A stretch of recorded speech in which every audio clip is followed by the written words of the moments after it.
Әгъзам Габайдуллин Кабат Татарстан Республикасы муниципаль берәмлекләр советы рәисе итеп сайланды. Әлеге карар советның 15-нче съездында кабул ителде.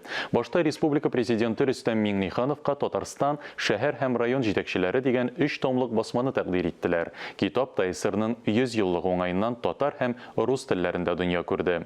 Әгъзам Габайдуллин ассоциацияның агымдагы елдагы эше турында хисап тотты. Съезд беренче тапкыр 2 форматта үткәрелде. Залда фикер алышуларның барысы да туры эфир аша республика районнарына трансляцияләнде. Президент милләт-ара диннәр арасындагы татулыкны ныгыту, рухи кыйммәтләрне саклау, үстерү, православие храмнары, мәчетләр төзүнең мөһимлеген ассызыклады.